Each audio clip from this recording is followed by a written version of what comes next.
जय श्री राम। हर हर महादेव। ब्राह्मण देवता, हमारी मनसा किसी को नाराज करने की नहीं है, दिल में बात है वो बोल रहा हूँ कि ब्राह्मण एक हो नहीं सकते हैं कभी। ब्राह्मण हैं बिखरे हुए, प्रत्येक पार्टी में ब्राह्मण हैं, और जितने ब्राह्मण हैं सबको केवल कुर्सी प्यारी है।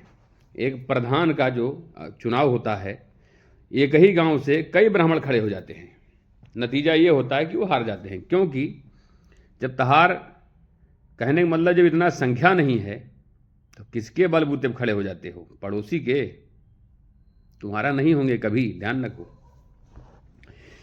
ब्राह्मण ब्राह्मण में फूट और तिसरैया करत है मौज।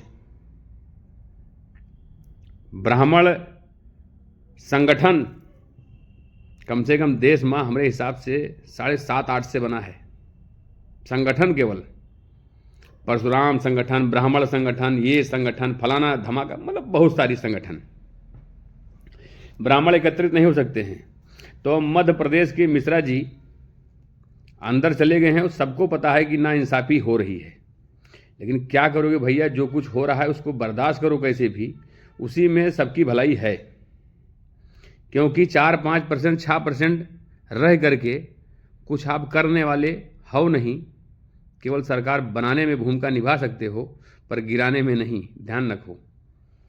और सच्चाई का कोई व्यक्ति हो स्वीकार करके चाहिए।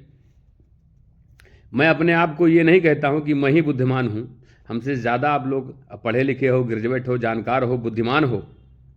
अपने दिल पे हाथ रख के पूछो कि जो कुछ मैं कह रहा हूँ गलत कह रहा हूँ क्या? इतना संगठन बना हुआ है, फिर भी कुछ नहीं कर रहे हो और कुछ नहीं कर पा रहे हो और कोई आपकी सुनने वाला नहीं है, तो प्रेजेंट टाइम की जो सरकार है नहीं सुन रही है। आप ये सोच रहे हो ना? अरे भाई मेरे, कोई पार्टी आपकी नहीं सुनेगी। किसी भी पार्टी में चले जाओ, कोई नहीं सुनेगा।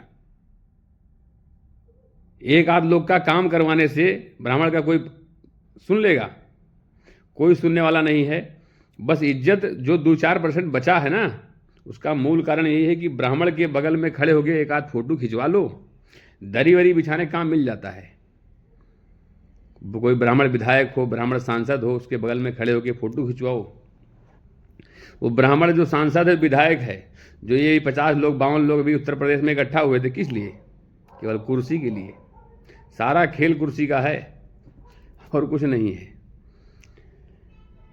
बात समझो, और जो थोड़ा बहुत इज्जत है उसको बचा के रखो। हुरदंगई करने से, रोड पे प्रदर्शन करने से, धरना करने से कोई सरकार नहीं सुनने वाली है भैया।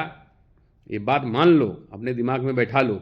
यही सरकार नहीं जो प्रेजेंट टाइम की, कोई भी सरकार आ जाए, चाहे कांग्रेस हो, बसपा हो, सपा हो, आरएलडी हो, कोई भी पार्टी हो, किसी ब्राह्मण का सुनने वाली नहीं है। ध्यान रखो मेरी बात।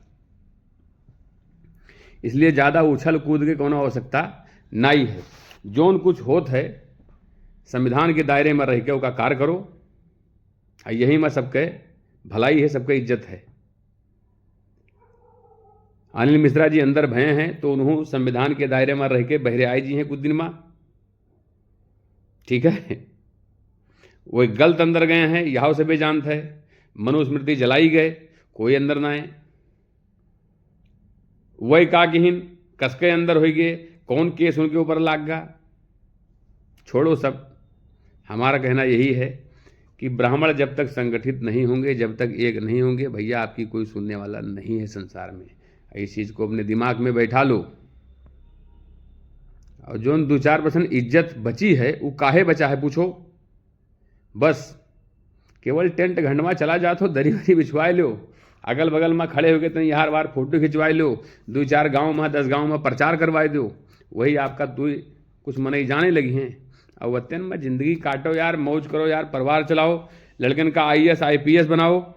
22 साल में तो अब सोमण बुढ़ा हो जाते हैं, यहाँ पता लाग है। 22 साल में यहाँ अब तुका नौकरी नहीं मिली। पहले रहा कि तू 70% अब 80% लाए मास्क, और तब गाने के नौकरी नहीं पाओ तो 60% वाला 65% वाला पास हो जाता रहा। अब हो गया भैया तू 22 साल पर बुढ़ा हो गया, वो 27 साल 28 साल के वो जवान है, तू बुढ़वा हो। तो भैया इज्जत बचाए रहो, कौन में जियो जिए दो यार। जय श्री राम, हर हर महादेव।